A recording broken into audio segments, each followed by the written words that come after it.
साथ संगत जी प्यार से कहना धन अंकार जी। आज माता ने बिजनौर पे कृपा करी, वहाँ पे सभी महापुरुषों को दर्शन दिए, वहाँ समागम हुआ और महात्माओं ने बहुत ही अच्छे गीत गाए, बहुत ही अच्छे विचार किए, बहुत आनंद आया। इतना आनंद मतलब वो अनुभूति ही अलग होती है जब हम समागम पे जाके माता के दर्शन करते हैं और वहाँ के महात्माओं के विचार सुनते हैं। एक एक लफ्ज़ हमारे जीवन से जुड़ा है कि हमें जीवन में कैसे जीना है, कैसे माता हमें समझा रहे हैं और किस तरह से हम अपने जीवन को जी रहे हैं।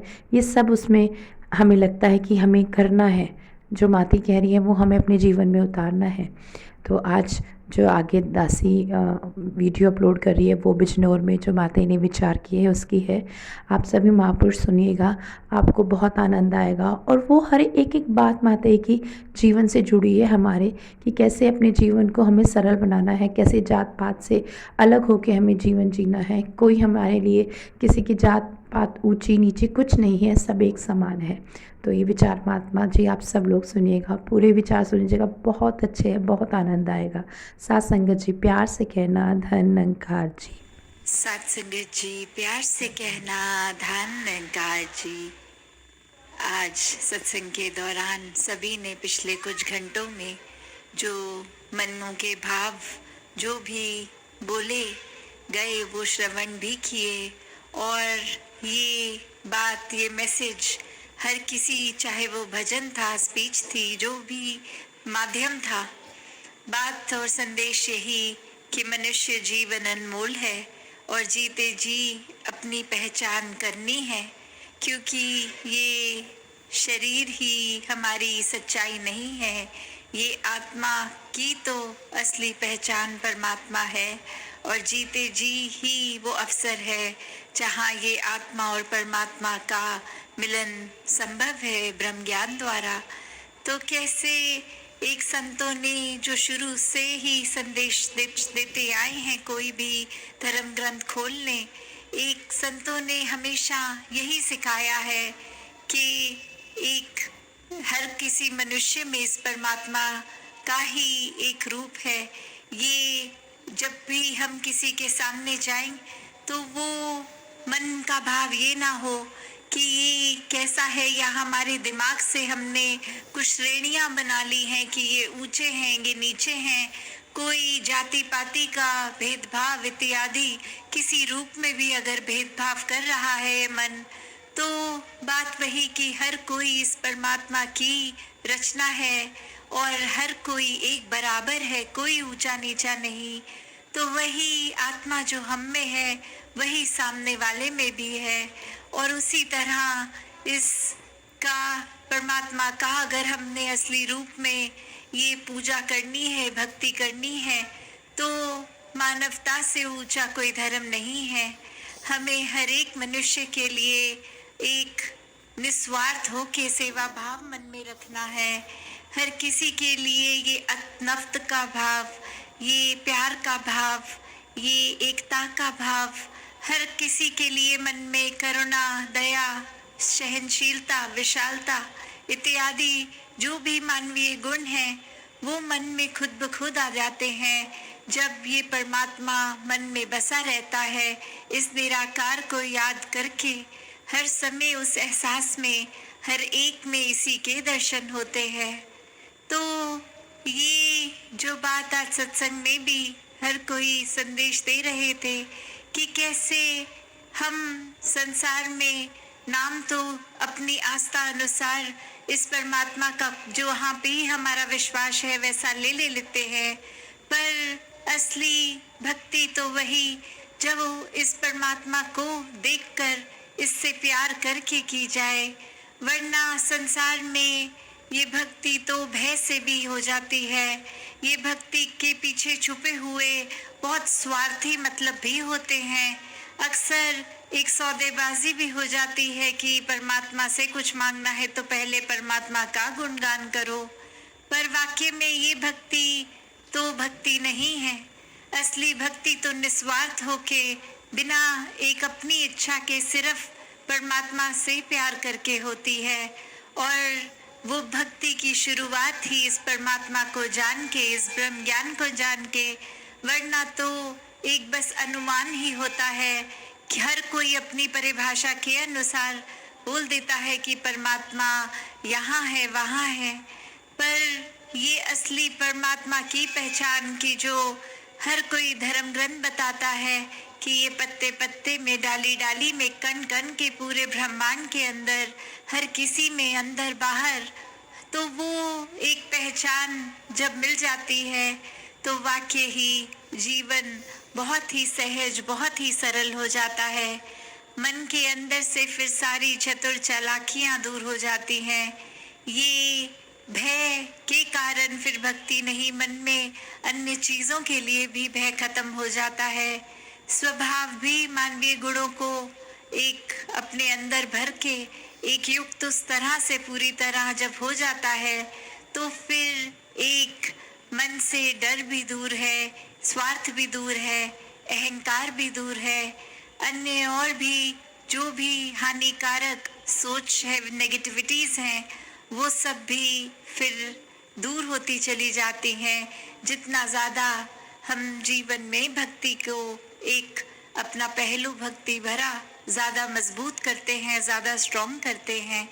और जैसे ये जगह का नाम भी है बिजनौर, तो अगर हम ये सोचें कि ये बीजने हैं और ये भक्ति को जीवन में और मजबूत इस खेती की तरह की पहले जो बीज लगते हैं फिर वो प्रफुल्लित होते हैं, तो जब भक्ति को ही मन में और बीजा जाए तो फिर ये एक रिजल्ट भी उस तरह से ही जीवन भर कायम रहता है।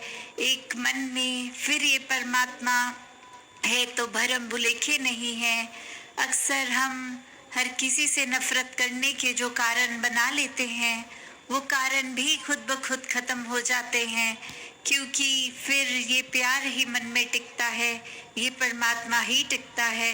फिर हर किसी के लिए, ये भलाई के लिए ये एक अरदास रहती है कि हर किसी के लिए परमात्मा हर किसी की गलतियां भी बख्शता रहे और हर किसी में वो सोझी भी, वो विवेक भी, ये चेतनता डाले रखे कि जीवन को व्यर्थ ना गवाएं और जीते जी वो क्वालिटी ऑफ लाइफ भी कैसी हो।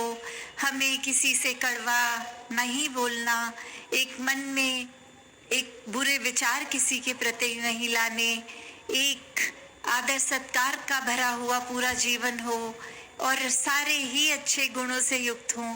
तो वो भाव मन के जब हो जाते हैं तो वाकई ही वो मनुष्य एक असली मनुष्य बन जाता है। वरना तो शरीर के ऊपर गौर करें तो एक आकार तो वही आंखें, नाक, कान, ये शरीर का जैसे है, हर किसी का वैसा है। फिर भी हम जब किसी से मिलते हैं तो पता चलता है और परिभाषा में एक शब्द में कह देते हैं कि इस व्यक्ति को मिले तो ऐसा लगा कि वो फरिश्ता था और दूसरे व्यक्ति को मिले तो लगा कि वो हैवान था। तो अगर ये एक शक्ल आकार तो एक जैसा है, मनुष्य का ही है, तो क्या है वो फर्क जो एक फरिश्ता भी वही इंसान है और एक दानव का रूप भी उसी इंसान ने लिया हुआ है।